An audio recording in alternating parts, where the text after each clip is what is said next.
Well, good evening, everyone. My name is Bob Rose. I am your host for this evening, and we'll be doing the introductions of our guest speaker this evening. And I think you're going to enjoy tonight's presentation. This is number 3 in the series, and it's about the Great Spencer Fire of 1931, how it shaped our attitudes and how it affected our community. When you have a disastrous fire that burns about half of your community downtown business, it's serious. But the response was tremendous, and this book was written by Julie Schmidt, and she did it in 05 and 06, because 06 was our 75th anniversary of the fire. And we had a small celebration. I think it was in conjunction with Flag Fest or close. But anyway, just recognizing the things that happened in 1931. This year is the 91st anniversary of the Spencer Fire, and this book is a great account of what happened, who was involved, and how it has shaped our attitude and our future. And it is with great pleasure that I am able to introduce our speaker for the evening, the author of this book, Conflagration. And please join me in welcoming Julie Schmidt.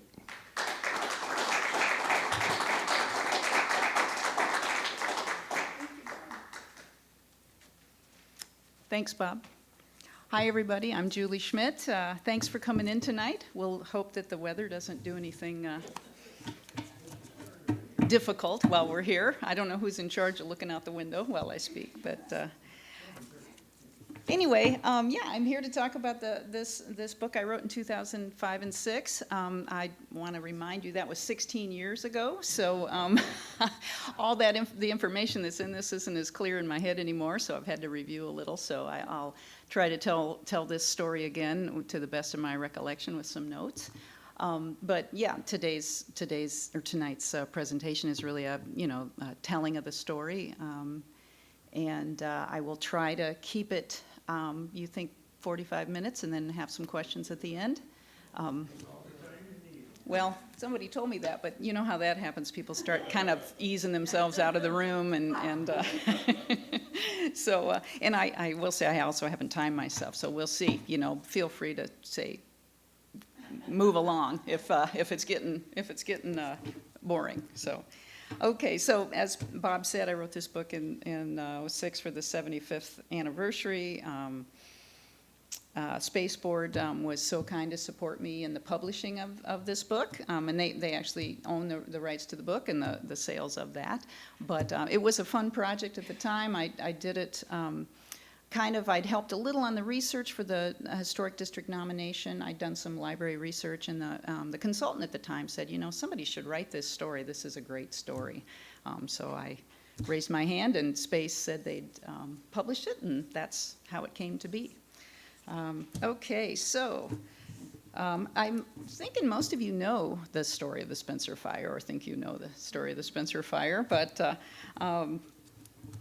let's see. See how I do on this. Switch on the side. And that's why Alec is here.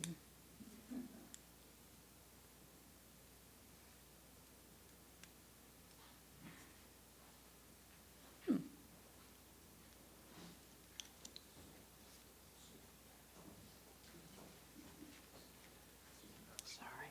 No, you're good. All good. This thing was acting up the first time we did it too.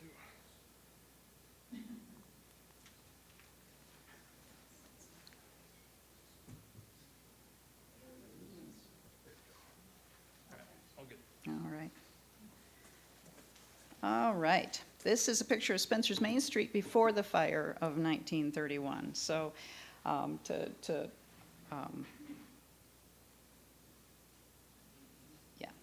to open this up. This is the story of the events that took place in the small Iowa town of Spencer in the summer and fall of 1931. On a hot and windy afternoon on June 27th, 1931, a careless act started a fire that would burn down much of the downtown business area in about 4 hours. Some thought it would be the end of this community of 5,000. Yet, despite being in the throes of the Great Depression, the community built itself back bigger and better, starting to work the very next day. So the summer of 31, a few other things were going on, even again, so we were in the throes of the Depression. The grandstand out at the fairground was being constructed. There were negotiations underway to build our post office, which is, you may remember, last had the Bogan Reef studio in it. And there was a hospital fund drive underway to build the origins of our Spencer Hospital on East 11th Street. Also underway was the construction or the paving of highways 18 and 71. They were soon to not be gravel anymore and going to be paved with concrete. So things were happening, even though it was the Great Depression. Also, in the summer of 1931, Iowa and much of the nation was under a heat wave. In 9 days, they'd lost 100 lives in Iowa. And 300 people nationwide during this heat wave. So the fields were dry, the livestock were dying, and there were grasshoppers in the Dakotas headed our way. So that sets the stage. There's a small article in the Spencer Reporter from the week before that says that officials at the Spencer's Light and Water plant were considering the purchase of a new pump for the city's water mains. The current ones were still functional, but they were from the teens, and they were suspecting that they might not be providing enough water pressure for the town. Those pumps had not yet been purchased. So that sets the scene. Mayor W.H.Lewis was the mayor at the time. He was the mayor in Spencer from 1930 to 1936. He was known for campaigning for the betterment of Spencer at both the state and local level. He often led delegations to Des Moines to argue for Spencer's needs. And on June 25th, 1931, he also issued a ruling that states, "It shall be unlawful to set off or fire any squibs, firecrackers, fireworks, or gunpowder in any place except upon his own premises unless by written permission of the mayor, limiting the time of such firing. Now, therefore, I, W.H. Lewis, mayor of the city of Spencer, designates the time of offering for sale and the setting off of firecrackers and other combustible explosives as follows, beginning June 27th and continuing until midnight, July 4th. So he had restricted the number of days that fireworks could be purchased, but clearly didn't make any restrictions about how many fireworks could be offered for sale. So, all right.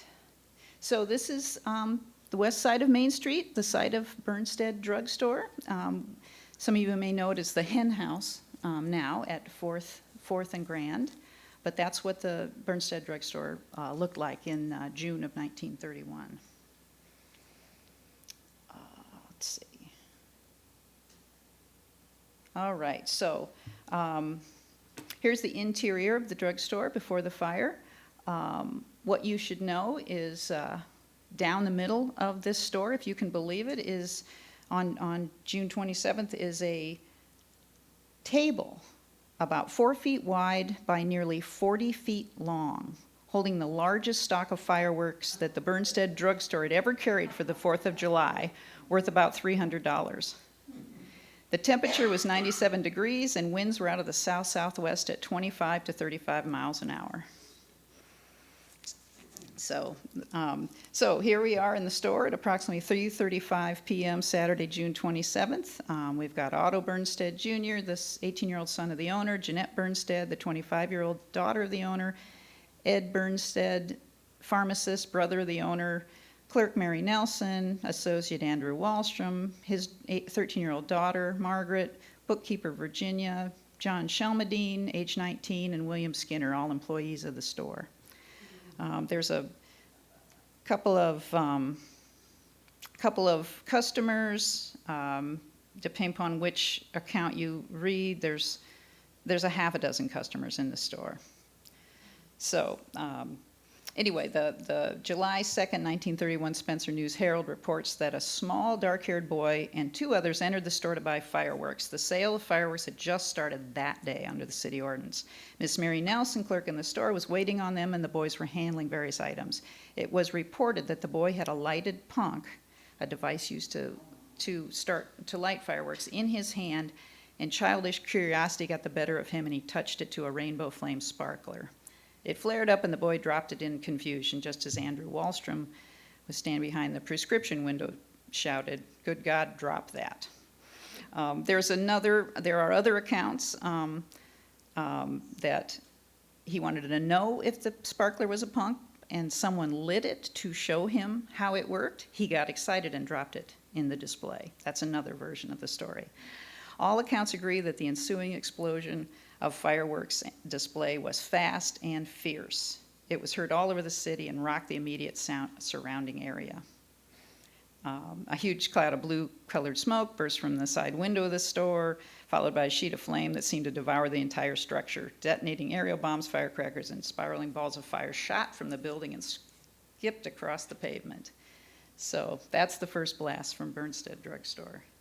Other stories, there were a man outside on Grand Avenue in a car with his son, and they hit the floor of their car thinking that there were gunshots.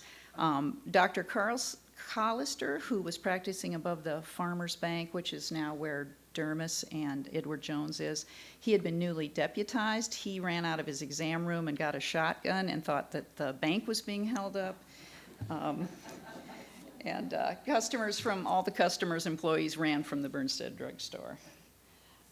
Okay, so let's see what's next. Oh, not yet. So anyway, inside the drugstore, Otto Bjornstad is trapped briefly and suffers some burns to his face and hands trying to get out of the store. John Shelmadine is downstairs. 19-year-old John is downstairs in the sort of paint and hardware part of the store. He is trapped for longer, trying to get out because the stairway is immediately on fire. He does eventually get out a loading entrance in the back alley and survives. What else? By this time the main stairs had collapsed, and he was trying to get out of the basement and also trying to get through a partition that was between the basement of Bjornstad drugstore and a hardware store next door. All right, and upstairs from Bjornstad Drug is the Spencer Telephone Exchange. It's the Northwestern Bell Telephone Company Exchange. There are 6 operators and their chief, Marie Banning, a couple of linemen, and the wire chief, Sam Harris, who also happens to be a volunteer fireman. They hear the boom. Morgan Cornwall, who's also got a law office with his brother next door, runs in, tells him there's a fire downstairs. They dismiss all the operators. They tell all the operators and a couple administrators to leave as quickly as possible, and Marie Banning and 2 operators stay up there and begin calling for help because they know that once the exchange burns, Spencer's not going to have phone service anymore. And by the way, they've got a brand new $75,000 telephone exchange that they've just installed. So Marie Banning and her 2 operators make as many calls as they can. The flames are climbing fast and furious. The place is getting smoky. The 2 linemen are getting the screens and things taken off the windows so that they can escape by the window when they have to. And they are rescued on the side of the building, out the side window. So that is you can see the front of the building to the right, and that's where they're climbing out the window. Marie Banning would later say, at the time we left, the heat was intense and black smoke filled the room. I did not feel afraid, and the other girls did not appear to be. Everything happened so suddenly there was no time to be afraid. But they did risk their life to make calls for help, for area fire departments to come. All right, so Across the street then, to the south, is, again, where the Farmers Bank building is, which is now Dermis and that Edward Jones business, is Nellie Brown. She's the Western Union Telegraph operator. She also begins to send telegraphs asking for help to all the neighboring towns. And Leo Daly, who's the president of the Chamber of Commerce at the time, also is helping her send out telegrams. And they stick with that as long as they can. The heat from the blaze is starting to make the window so hot that she's also fearing for her safety. But she does as many, she sends out as many telegrams as she can before she leaves, takes her telegraph key with her, and goes to the train station at 4th Avenue East and 4th Street and proceeds to send more telegrams throughout that day and the next. She ends up sending out 130 messages on Saturday and receives 100, and then sends out another 165 messages on Sunday and receives 215 before she's finally relieved of duty, because she becomes the main communicator for the town. All right, so here's our Spencer Fire Department. And I believe this gentleman right here is the fire chief, Chief Oscar Stauffer. And it's a primarily volunteer fire department. There's a hired driver, but otherwise, Oscar Stauffer is 36 years old at the time and fairly new to the department and has been chief for just 1 year. He and a rookie firefighter, Herb Sorensen, are the first they are the nearest to the, or they're the first ones to hear the alarm ring. And Ted Underwood, who's the paid full-time fireman, is the one who brings the pumper truck to 4th and Grand. So this is when the fire department arrives at the scene, and you may recognize they were just on the scene when the telephone operators were coming out of the window there. Anyway, so they quickly rush to the scene and park the truck at 4th and Grand and hook up to the fire hydrant in front of the Cummings Rexall drugstore, which is directly across Main Street from the fire, which is where the bridal store is now.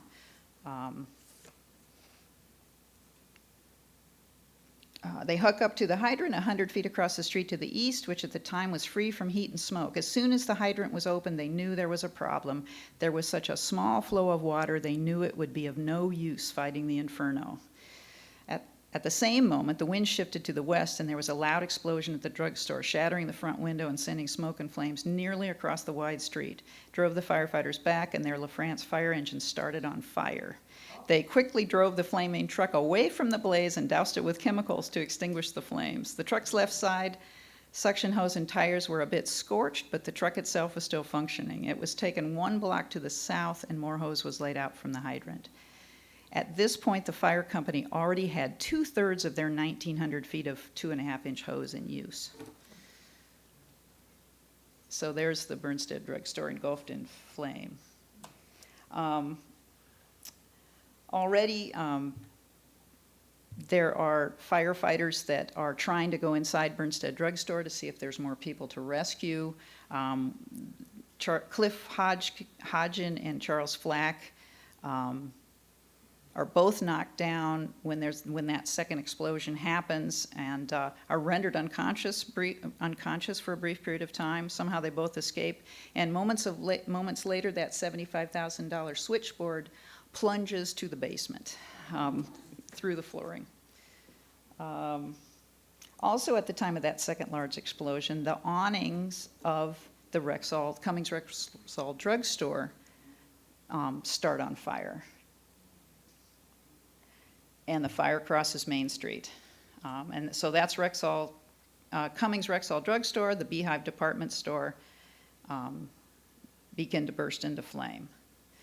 And what you should know about both of these blocks is the the fire spreads quickly from the Bjornstad drugstore to the stores to the north because they have they don't have any firewalls between buildings, and they've even got some integrated hallways between those stores, both on main floor and second floor. Well, the same is true for the east side of Main Street, where these buildings are built to be interconnected, so the flames travel very quickly through both of these.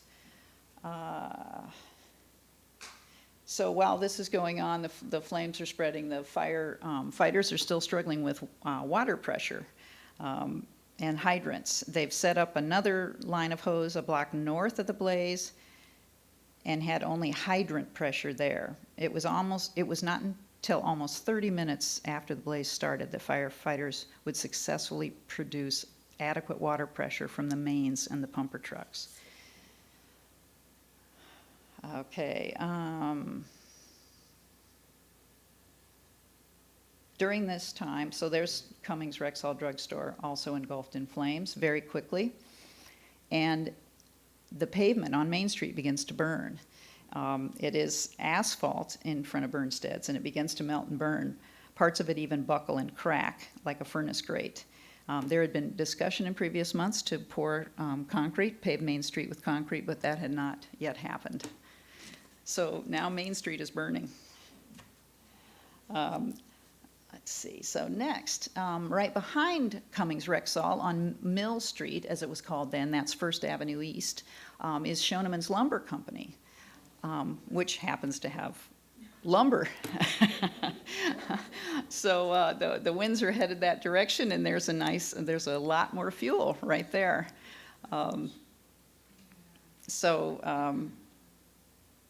Its inventory extended 250 yards to the north and was in grave danger. The southwest wind was driving the flames from the Cummings block clear out over the roof of the warehouse. One line of hose had been pulled inside the lumberyard, and a volunteer crew of townspeople, farmers, and lumberyard employees, with direction from a retired firefighter, was positioned inside the building to protect themselves from the heat while they attempted to keep the blaze at bay. All right. Other fire departments had not yet arrived, and already the Spencer firefighters were starting to succumb from the heat. Because remember, it's 97 degrees and the wind is blowing. So now they're starting to lose some firefighters. They're starting to succumb. And in addition, there is a quantity of ammunition on the shelves at Bjornstad Drug. So throughout the duration of the blaze, stray bullets shot out of the flames toward the firefighters, and one firefighter was severely cut on the leg by a shell. The heat from the blaze is also driving the firefighters further from the flames. They're having a hard time getting near the flames to fight the fire as well. Where am I at? So the fire's now continuing down the east side of Main Street from the Cummings drugstore to the Nicodemus building, which is the Beehive, I believe, and I'm starting to lose track here. At that time, it's the K&D Bootery store. Then the wind shifts to the southeast, and the fire starts to spread to the Painter building on the west side, which is the second building north of the Bjornstad Hardware. So it's basically running north down both sides of Main Street at this point, from 4th Street northward. Next, after the Nicodemus building on the east side, is the Grand Opera House. That's where the GameStop is now. So the Grand Opera House was this important building to Spencer built in 1900. It was the location of all cultural events. It had fallen under some disrepair in recent years, and in fact a fire marshal had declared it unsafe at some point. It was now in some disrepair, and ironically had been cited as a hazard in state fire marshal inspections. So this large three-story structure of brick and wood fed the blaze on that block even more, and flames shot 100 feet into the air above it. Large burning embers were carried downwind to the roofs of other buildings to the north. So again, more fuel for this fire. Let's see, and then past, again, we're going north on the east side of Main Street. This is now at East 5th and Main, which is now like where Jimmy John's is. This is the William Steele Clothing Company. The other building that I didn't mention after the Grand Opera House was actually where Twetton Furniture Company was at the time. That's now where Steffen Furniture is. That also was in flame, and it was a furniture store, so there was more fuel for the fire. Oh, that's right, and that the William Steele, once the William Steele Clothing store started on fire, that's where Marie Banning, the telephone operator's apartment, is. So she's about to lose everything she owns. Okay. So then the wind shifted again, and more things are burning on the east side. The wind seems stronger now, and the block north of 5th, nearly all wood frame buildings, was all that stood between the main fire and the pump and water supply north of the railroad tracks. So within 45 minutes of the first alarm, all the buildings that were ultimately lost to the fire were already ablaze. So this was traveling very fast. All right. And so this is East 5th and Mill, which is First Avenue East. Mona Motors and Vanderhoff Service Station are also up in flame.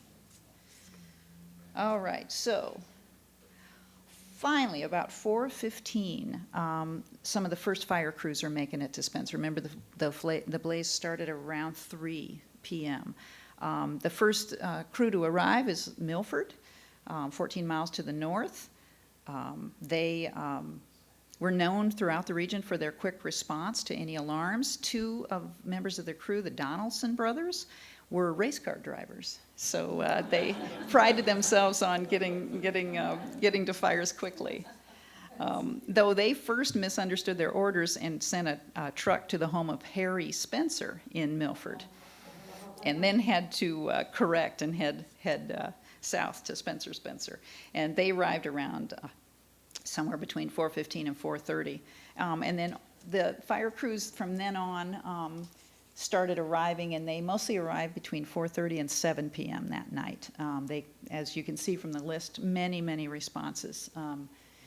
The Milford crew came first, and I'm not sure. That's almost order of arrival, because I know Storm Lake and Sac City arrived fairly late in the, and this was really the test for young Oscar Stauffer, who was pretty new to being fire chief. He then had the duty of directing all these crews where to go, which was no easy task. And so let's see. And remember, they're still having trouble with water pressure. They've now sent a pumper truck to the large water reservoir at the light plant that's north of the railroad tracks, and I think it must be in about the area of the current Spencer Utilities. And so they're pumping water from that reserve, and they briefly stop a train on the railroad tracks because they've got the hose running over the tracks. They eventually dig under it, I guess, and then run the hose under it so the train can go, I guess. And then let's see. So Oscar Stauffer has to direct all these crews. He sends Everly and Hartley crews to work to save Schoeneman's lumber, which they mostly do, despite all that lumber sitting there right behind Rexall Cummings.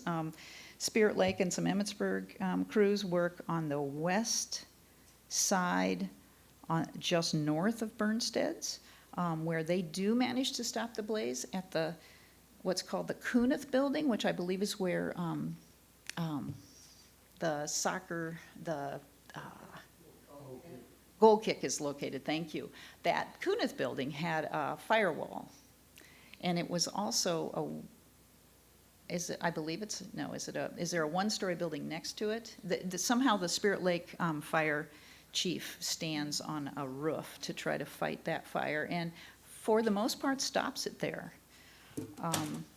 And then Sheldon arrives around 5 p.m., and they are sent to the Little Sioux River with their pump to pump water from the Little Sioux River into the city mains. This happens to then contaminate the water supply for all of Spencer's, the drinking water supply for all of Spencer's residents, but it provides some water for the fire. So that's what Sheldon does. And this is a side note, a personal, it's not in the book. If you knew Joe Carroll, owner of Carroll's Bakery, he was a little boy of about, let's see, I'm trying to remember. He was a couple years older. He maybe was 7 or so, 7 or 8. He told me he sat down by the river and watched them pump water out of the river. That's where he was during the fire. And his parents told him not to go any closer than that. So he was a few blocks away. Let's see, what do we have? So here's a look. So this is looking south down Main Street. I think this must have been taken from the Tangy Hotel because of the height. So let's see. So this I think is the Grand Opera House, which is where GameStop is now. And then this is like where Jimmy John's is now. This is the Spencer Theater. And then, over here is Bjornstad Drug on the west side of the street. But another little story here at the Spencer Theater, right after once the flame breaks out, there's people in there watching a movie, and they smell smoke and have no idea what's going on, but eventually leave the theater and come outside to see, Main Street burning. The other thing is, because of the strong winds, there are people in the neighborhood near where Fairway is now that are actually up on their roofs with garden hoses, putting out blazing embers that are flying that far. And as far as I know, no homes were lost, no homes caught fire, but that there were people fighting flaming embers that were landing as far as past Fairway. So let's see what else. And of course, it was Saturday afternoon, so there were all kinds of people in town shopping. And so everyone was gathered around looking. So if you can recognize this building here is the old Farmers Bank building, but you notice the Edward Jones Dermis building. So everybody's gathered right there, and all the fire, this is Bjornstad's, and all the fire is going to the north. But you can imagine all these crowds looking on while the firefighters are trying to do their job. This is where the piano store is. I'm blanking on the name of it. Midwest Piano on 5th and Grand on the west side. So this. Yeah, there you go, Eddie Quinn's for some of us that are older. So this is 5th Street, and we're looking toward Grand. So this building would be what we know as the Jimmy John's building, and this is Midwest Piano. So again, we've got all kinds of onlookers, while firefighters are setting up to battle the blaze. All right. So in the meantime, in Des Moines at 5:02 p.m., the city editor of the Des Moines Register picks up his telephone to hear, this is the Milwaukee Railroad. We have a message from Spencer for you, which reads, "Town is burning. Send plane with dynamite and fire chief. Water pressure is gone." So, and this is to me the funny part about this fire is that suddenly, there's a thinking that you can use dynamite to cause a fire break, to put out a fire. And so suddenly everyone's being called for dynamite. So not only this is the Des Moines Register's plane that they have at the time, the Good News 2. So they load the Good News 2 up with dynamite. Is this the 150 pounds of dynamite? 150 pounds of dynamite. There's also, the Register then arranges via telegram to have dynamite sent to Spencer from Primgar. And so a truckload is on its way from Primgar at about that same time. Also, a wholesale explosive dealer in Mason City, 100 miles away, has also been alerted by the Register and Tribune staff for the need of explosives and has promptly dispatched a truckload of explosives around 5:30 p.m. Another Mason City man, Archie Peterson, would leave Mason City around the same time in his plane loaded with 130 pounds of dynamite. So there's a lot of dynamite heading to Spencer at around 5 o'clock.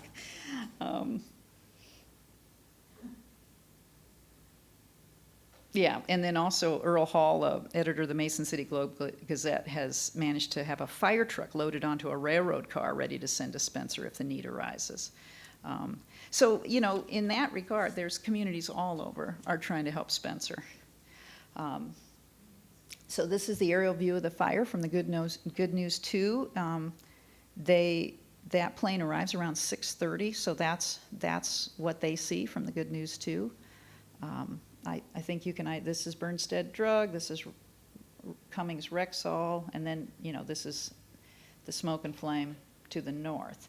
Though, as I understand it, by around 6 p.m., the fires are mostly in control. They're still smoking and they're still they're still throwing water on everything, but the flames are mostly in control by around 6 p.m., according to Oscar Stauffer. He was not convinced that dynamiting was the way to go and thought he had control of things, because by then a lot of those volunteer fire departments were already on scene. But he was convinced otherwise, and they used the Spencer Dry Cleaners building as the place to dynamite. And the dry cleaners, so the dry cleaners are on the, they're on the east side of the street, and I'm going to say they're somewhere down north of like Anytime Fitness, between Anytime Fitness and Pizza Ranch. And I'm sorry, I can't give you a better location than that. They're mid-block somewhere there. And so they've already emptied out all their customers' clothing and rugs and things. All the merchants in the meantime are scurrying, that know they're in the path of this fire, and they're taking all their goods out of their stores and putting them on trucks or putting them in the alley or whatever. And so the dry cleaners has emptied their store of all their customers' goods, but they've got all their dry cleaning equipment is still in there. And so, let's see. Okay, there you go. The dry cleaners, I think, is this building. And so up here, I think that is, yeah, because, no, so I'm not sure where the theater is from this location. Anybody? That does not, that looks like it should be the theater, but I'm not sure if I recognize it. But I think this is the dry cleaner, because there it goes. They dynamite the dry cleaners.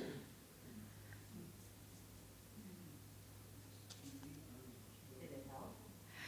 Well, again, the fire was mostly already stopped, but that, you know, I guess that stopped it for good. There was no fire past that.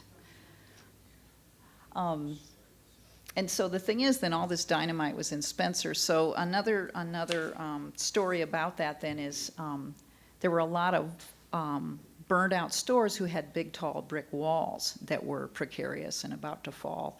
And the Bjornstad drugstore burned the longest because it had all the paint and hardware supplies in its basement.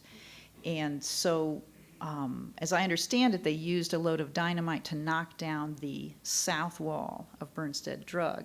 And when I used to do this presentation for school-age kids, I'd tell them, anytime you're stopped at 4th and Grand, look to the south at the north wall of the Farmers Bank building, and there are chips out of that stone. And when they set that dynamite off to knock down that south wall of Bjornstad Drug, they shattered every window on the north side of the Farmers Bank, because they had a lot of dynamite, so they were using a lot of it. All right, so they continue to hose down the ruins. So there you see that wall. Where am I at? This is that big wall of Bjornstad Drug, because that's Farmers Bank. These are the ruins on the east side. So that, you can see, that's the movie theater. And so I'm thinking down here is the dry cleaners. And everything continues to smoke. That's the Opera House, the tall building. And you can see how devastated, the other buildings to the south are. On that corner, those are completely gone very quickly. More ruins, east side of Main Street.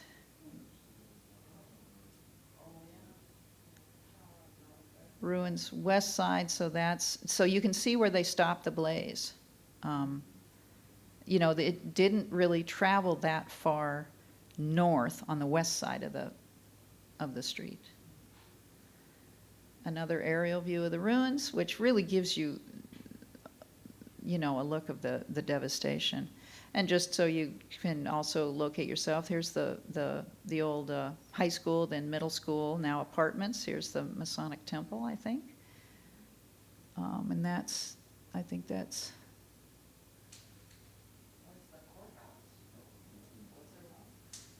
The courthouse would be down here somewhere. Maybe we can't see it. All right.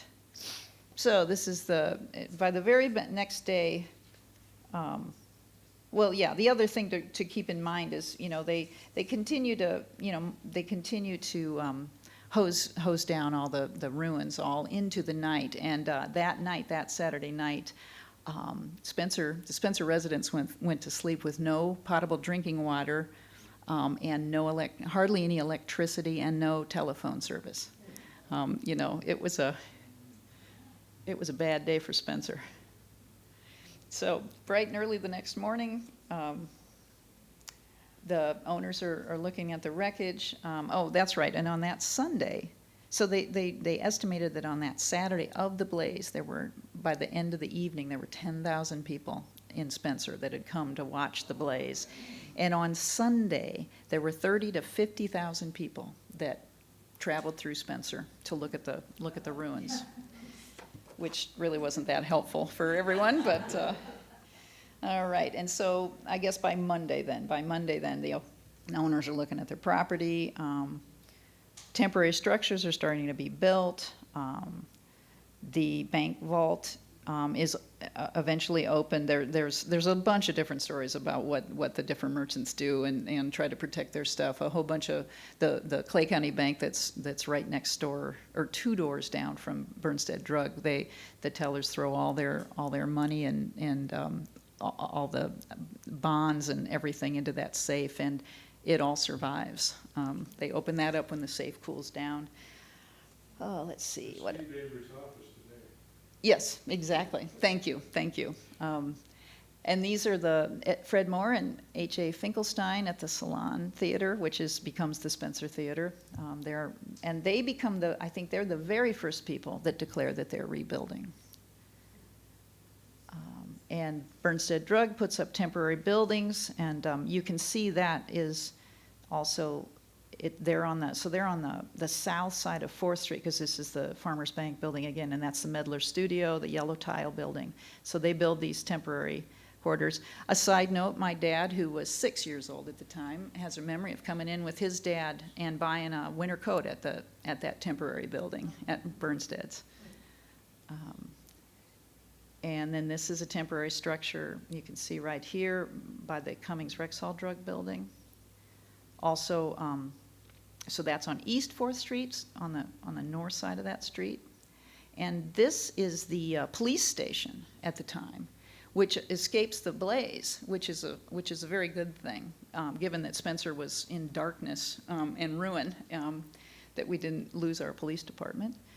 All right, so so the rest of the story is the people of Spencer, this Leo C. Daly of the Commercial Club, and the mayor, and a lot of the business owners really do spring into action and start planning to build back the downtown. Not all the insurance, not everything was covered by insurance, but a lot of it was, and they united for They did a united design and found that there were savings to be had by using similar building materials and ordering it in bulk. They really did band together to build back Spencer. And it sounds to me from all the articles, certainly of the articles I read in the paper, that there was never a hesitation, that they got together and decided to build back. Let's see, so within 10 days of the blaze, plans were near completion for 7 new structures in the fire district, and some contracts had already been let. These buildings represented $500,000 worth of investment in a new and better Spencer. A city planning commission had been organized to oversee a unified design and construction. Leading the group were Walter H. Thomas, Spencer banker, and Fred Moore, property owner. He was the theater owner. Other members you might know: Wilson Cornwall, Redfield, Rasmussen, William Flint, and there were city planning engineer from Des Moines and a extension engineer from Iowa State College in Ames. They were all sent to Spencer to help. What else? And it was in an article titled "Building for Value," printed in the Daily Reporter July 16th, so just a couple weeks later. L.H. Murphy pointed out that the many advantages of a unified design for a downtown district. He reminded the property owners that they had an opportunity that few other Iowa towns had had to build a large business district together, creating a harmonious whole that would be very attractive, distinctive, economic, and a business asset. Not only would the new business district be very attractive, but it would give the impression of solidarity and business strength, which would draw and hold business. Finally, Murphy reminded the property owners that this same uniform design of building would make for a cooperative buying of building materials. This type of quantity buying would result in real savings. Cooperation here will mean money, said Murphy. So anyway, and then among the new provisions for the building code were 12-inch thick walls for 1- and 2-story buildings. Taller buildings were subject to special permits. Fireproof walls would have to extend at least 3 feet above the roof of the building. Wood joists would be permitted, but no more than 24 inches apart, protected by gypsum, plaster, and concrete. Stairways and elevators must be enclosed and protected. So all new building codes went into place, fireproof building codes.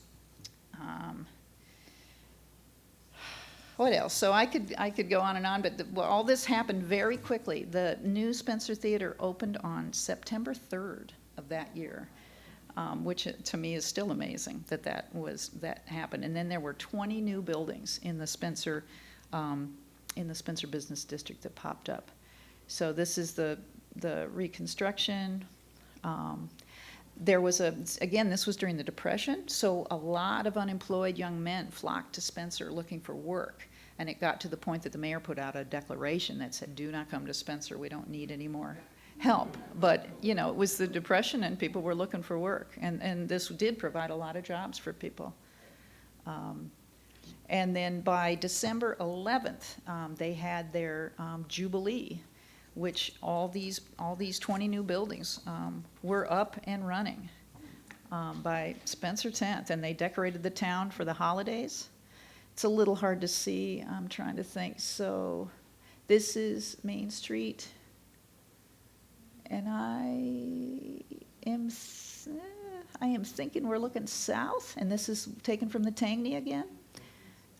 This is, I think this is the building where Stefan Furniture is. Anybody? No? No, this might, I apologize. I know this is Bjornstad, where Hen House is now.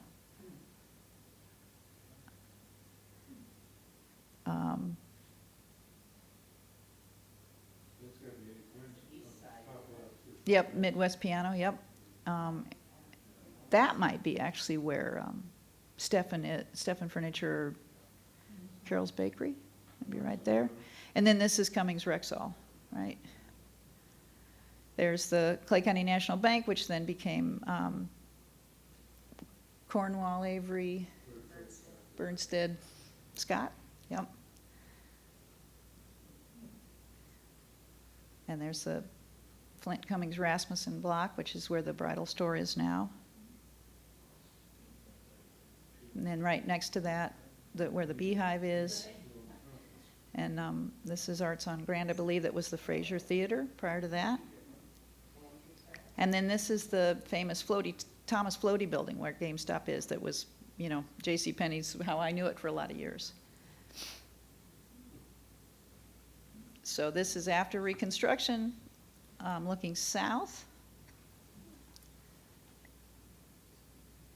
And this is after the Reconstruction, looking north. What's that thing in the middle of the street? Yeah, that's if I remember right, anybody? I think that's was, There was a softball game or something that advertised in that was was there not a light there too? A traffic light? advertising for sure. Okay. So I'll finish this up with a little more. How are we doing on time?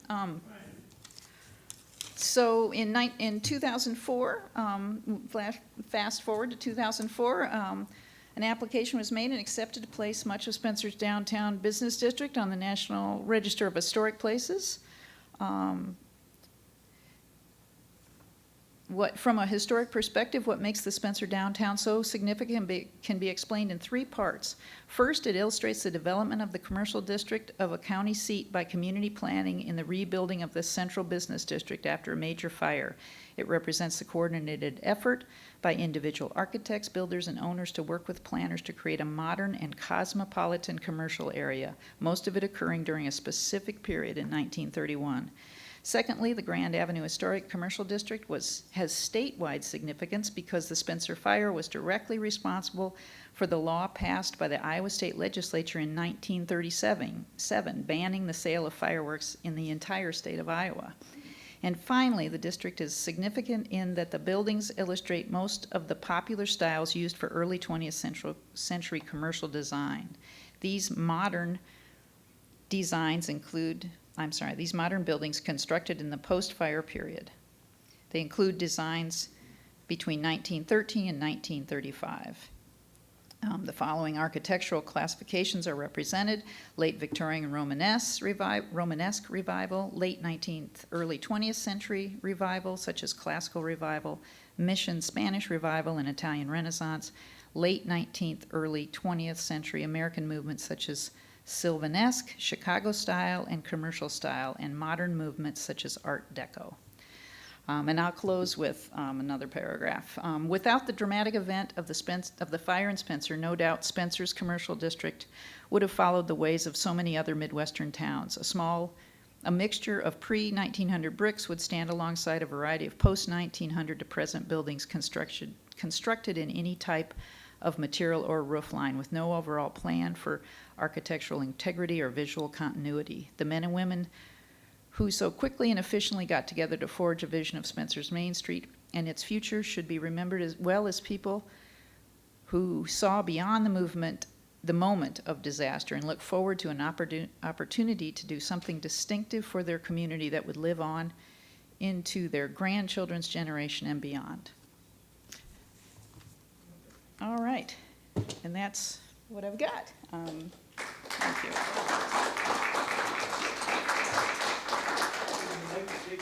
Yes, I would if people aren't Okay. floating anybody? away. There's one right there.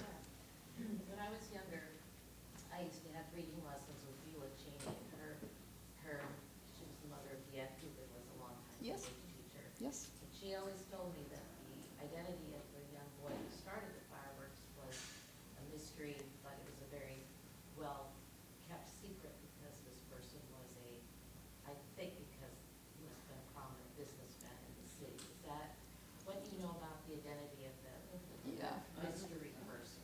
So, I don't care. Go ahead and say what you want to say. Kind of in response to that, when I first came to town, I worked with Brian Gibbons, and Wayne Hurd was one of the partners. Mm-hmm. And one day at coffee, we were talking about the fire. And one of the people at they're sitting around the coffee table, asked Wayne Hurd if he knew who started the fire and where was he. He got up and left the room and refused to answer the question. All right. Yeah, I did a lot of, I mean, at the end of the book, I talk about all the different, I only use sort of mostly published material to comment on that. And when I wrote this book, I had a couple people, I can think of one woman who thankfully don't know what her name was, that at a book signing came up to me and she said, "You better not have told who that boy was that started the fire." And she was mad. And I said, I left it as a we don't know, because different newspapers had one, it was a sandy-haired boy, another one, it was a dark-haired boy. Then supposedly this Kilpatrick came back to town and told Otto Bjornstad Jr., I think it was at the 20th anniversary or something, 50s, or I don't remember, 50th, that said that he had done it. I interviewed someone else who's now passed on, who I had a few elders that I talked to off the record when I was writing this, just to ask about sort of, what do you think of this? Or I read this in the paper, or somebody told me this. She said, "Oh, it wasn't Billy Kilpatrick. I knew him. He didn't do it. He was," and then I looked him up, and he wasn't of an age. They mostly said it was a young boy, but he would have been like 11 during the fire. But there's a lot of different stories around it, and I presented at the Golden K in 2006, and it's the funniest story. An older gentleman came up afterwards. He goes, "I know who did it," and he wrote it on a piece of paper on the table that I had my notes on, and somebody else was talking to me when he did it. I lost that piece of paper. I mean, or somebody else took it, or I don't know. But So it's I still don't know. Still a mystery. I love that part of the story that we don't really know. Although I know people who have passed on that told me they knew, but they weren't going to tell me. So Claire Wheeler knew. I know that. She was a friend of mine. Claire Cornwall Wheeler. Yeah. One story I remember you were telling was about the Storm Lake fire chief, and we had Harold him all Stanton. set to come and do the 75th. Tell that story, would you? So Harold Stanton was the fire chief from Storm Lake, and if I remember right, he was a young man that had been foisted into being the fire chief down there, and he was still living at the 75th anniversary. And I actually went down there with my brother, Kirby Schmidt, and Robin Larson from City Hall, and we interviewed him. He was in a nursing home in Storm Lake, and he had a few things to say about some of the other fire chiefs that were also at the fire. Which will not be repeated Well, here. I don't remember. I think I sort of gently said some, if I had little personality bits about people that someone had told me, I included that in the book. But he was a funny guy, and he was supposed to have come to the parade for the 75th, and he passed away before that happened. But, yeah. Some people will do anything about appearing at a, never mind. Anything else? Julie, any other questions? Okay. If you need a copy of the book, over here we have books for sale. Merlin will take your money. $15, is that right? Okay. And I just want to tell you what's coming up next. Next Tuesday, Kirby Schmidt will be here. He'll be talking about the Sanborn maps. That insurance company had maps of most every town in America, and they're here somewhere, and they're very interesting. They were done way back, turn of the century, I guess, the previous century. Anyway, Kirby will be here next Tuesday. And a week from tonight will be the final, and that will be Jeremy Parsons talking about the Clay County Fair. So, with that, Julie, thank you for your presentation. Very, very interesting. I learned something new all the time. And thank you all for being here. And remember, if you need a book, it's here. Good night, everybody.